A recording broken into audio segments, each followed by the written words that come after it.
Lilinisan ko yung sports car ko ngayon. At magpapatulong na ako sa pinsan ko. Kasi tignan nyo, pagka dumi-dumi, baka abutin ako ng ilang mga araw sa kakalinis nito. Oh, parang dinaanan lang ng bagyo tong sasakyan ni madam. Partida, lagi pa ako nagpapa-car wash niyan. Parang napabayaan mo na tong sasakyan mo, madam.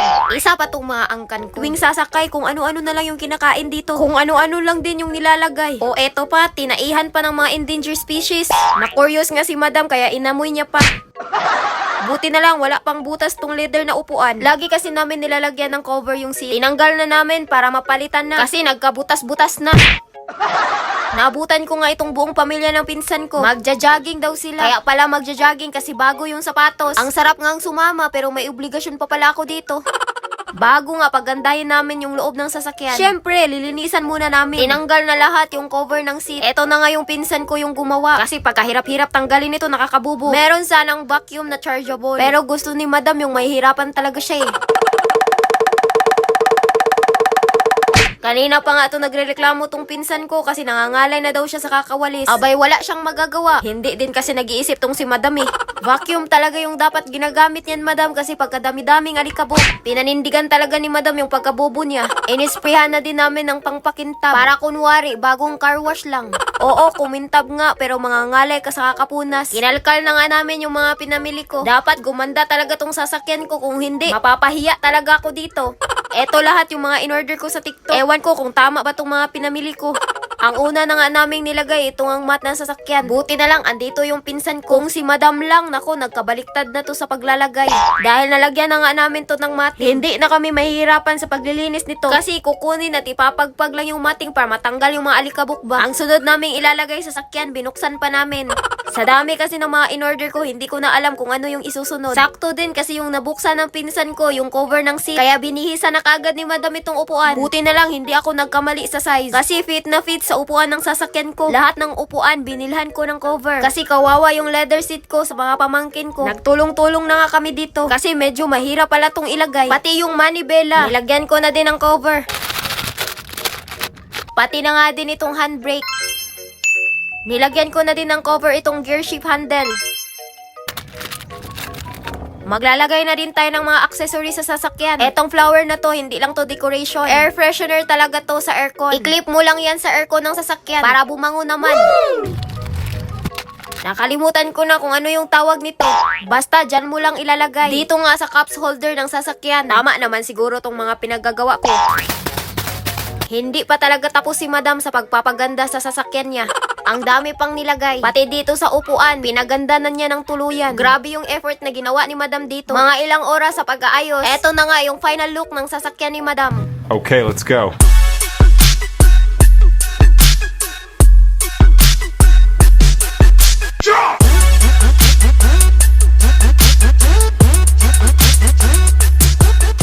Grabe, sobrang happy ni madam sa result. Kamusta madam? Okay ba? Pwedeng-pwede ka nang gumala, madam. Hindi ko akalaing kaya pang pagandahin tong sasakyan niya. Abay, nakakamadam talaga yung sasakyan niya ngayon. Natapos din itong misyon na ito.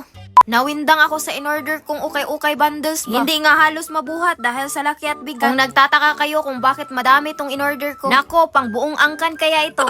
Bale, 5 bills tong in-order ko. Tapos, sa moderno okay bodega ko pala to in-order. Yay! Siyempre, hindi na namin to patatagalin. Sisimula na namin tong buksan. Abay, ukay-ukay na.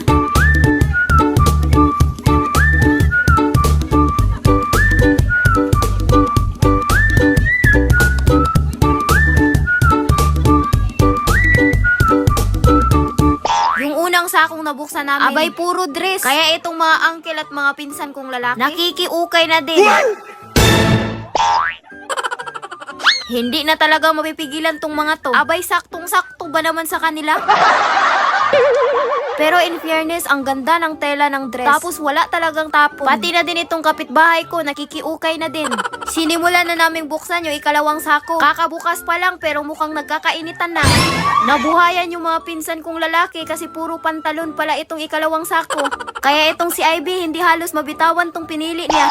Abay, kanya-kanya na talaga kami sa pag-ukay-ukay dito.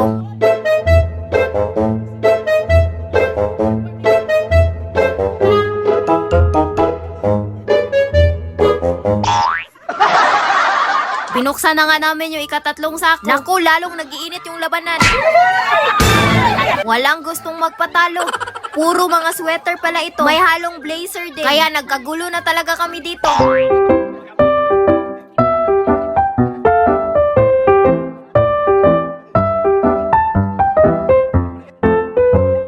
Totoo pala talagang may gold sa ukay. Nang dahil dito sa sweater, nagmumukhang Koreano tong mga angkan ko.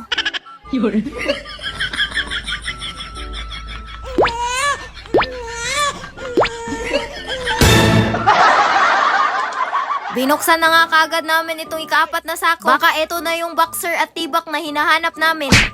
Pagbukas, puro damit pala ng pangbata. Kahit damit pangbata, nagagawan pa din kami dito. Kahit walang anak si Madam, madaming pamangkin yan. Kaya inupuan talaga ni Madam para wala nang makakahila ba. Nabuhayan nga yung mga pamangkin ko na kanina pa na nasa tabi. Kaya sumali na din dito sa pagpili ng mga damit.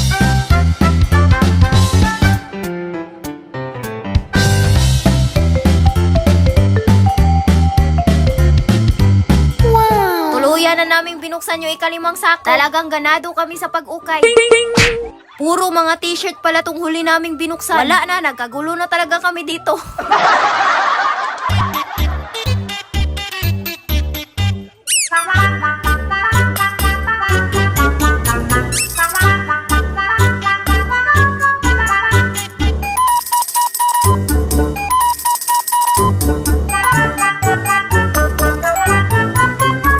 Grabe, ang ganda talaga ng mga tela basta sa ukay. Hindi naman kami magkakagulo dito kung hindi kami nagagandahan ba. Talagang meron lahat iba't ibang size. Kaya makakapili talaga kami na kasya sa amin. Kadalasan sa ukay, madaming tapon. Pero ito, wala talaga. Kaya kung naghahanap kayo ng legit, dito na kayo sa Moderno Ukay Bodega. I-PM nyo lang yung FB page nila.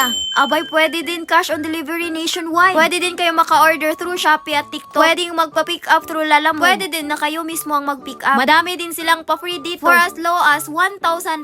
Pwede ka nang makapag-start ng ukay-ukayan business.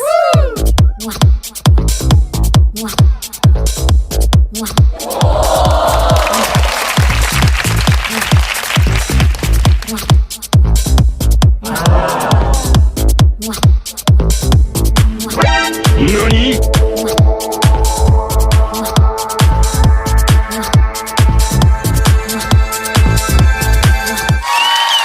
Wait lang, may good news. Ang Moderno Ukay mamimili ng 10 winners para bibigyan ng panimula bundles. Kaya i-share nyo na itong video.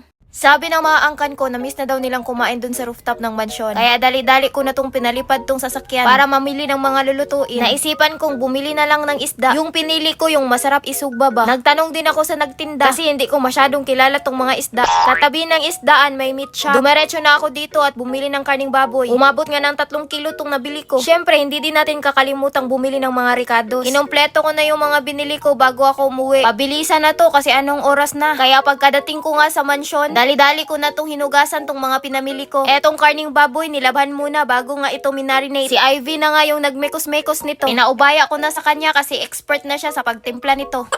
Pati din itong isda, hinugasan ko na din. Kanina fresh pa to, pero ngayon pula na yung mata. Pero kaya pa sigurong isugba to. Sobrang langsa ng isda kaya pinasa ko na to sa pinsan ko. Siya na bahalang maglinis nito. Abay, malaki na to, alam na niya kung anong dapat gawin. Etong auntie ko naman yung nagtadtad ng mga ricados. Umakyat na nga ako sa rooftop para simula ng magpabaga ng uling. Chinek ko nga tong ihawan kung matibay pa. Dahil lumalaban pa naman ito, ituloy na natin yung mission natin ngayong gabi. Dahil nagkauling na nga tong kamay ko, pinahid ko na dito sa pagmumuka ng mga pamangkin ko. Ganyan kamahal ni madam yung mga pamangkin niya. Inakyat na nga dito yung mga susugbain para masimula na naming sunugin to. Alam kong dun talaga to papunta. Kasi itong nagpapaypay parang galit na galit at gustong manakit. Pakunwari ko na nga lang tong minamasahe. Habang pinaypayan niya yung karne, pinaypayan ko din siya. Lumakas na nga yung uso kaya iiyak na talaga tong tagapaypay namin dito. Ewan ko na lang kung hindi pa itong maluto kasi umaapoy na tong sinugba namin. Pinwesto ko na nga sa lamesa. Etong kinuha ni Papa ng mga dahon ng saging. Pinunasan ko na din para mawala yung germs. Tapos nilagay ko na din yung mga sausawan. Abay, may mangga pala dito, matikman nga. Dumating na pala itong pinsan ko na inutusan kong bumili ng mga prutas. Eto ngang watermelon at mangga. May bagong recruit pala kaming tagapaypay dito. Lumalakas na nga yung uso. Paniguradong naamoy na to sa kapitbahay itong sinugba namin. Kani-kanina lang, naglalaro pa tong mga pamangkin ko, no? Pero nung sinimulan ko nang hiwain tong mga manggang hinog, andito na nga sila, nakaabang. Binigyan ko na lang nitong mga natirang buto ng mangga. Pagkatapos pinalayas ko na. Abay bumalik na naman nung pagkahiwa ko ng watermelon. Bukod sa makulit talaga tong mga pamangkin ko, ito talaga yung paborito nilang mga prutas. Sinimulan ko na ding ibuhos yung mga kanin. Dito nga sa dahon ng saging sa lamesa. Alam ko kasing pagkatapos ng kainan wala nang maghuhugas. Kaya budol fight talaga yung mangyayari dito. Yung dahon ng saging na lang kasi yung itatapon pagkatapos. Habang hinihiwa ko nga tong sinugbang karne, sinimulan na din nila itong sinugba tong isda. Nakakamiss talagang kumain dito sa rooftop. Ang sarap kasi ng hangin dito. Ang sarap din ng pagkain hinanda ni madam. Talagang gugutumin ka. Pero sa paghahanda nitong mga pagkain, menikos-mekos lang talaga to ni madam. Pinuesto ko na din itong piniritong tuyo na tira nung kaninang umaga para naman maubos din to. Aba yung mga pamangkin ko nagsimula nang nagmukbang dito. Akala nila siguro nagsimula ng kainan ba? Wala munang kakain hanggat hindi pa naluluto itong sinugbang isda. Meron din kaming bisita galing Manila. Pinaakyat na nga namin dito sa rooftop ng mansyon. Andito na din yung mga angkan ko, nagsiakyatan na. Paniguradong gutom na tong mga to. Alam kong naghihintay lang to sila sa go signal ba? Abay ready na tong ibudol fight namin. Wow! Nilabas na din itong cake nung binili pa ng Father's Day. Kahit dumaan na yung celebration, andito na din naman to kaya picturean na din natin sila. Dinasalan nga muna ni tatay bago namin to mumukbangin. Pagkatapos, ready to budol fight na.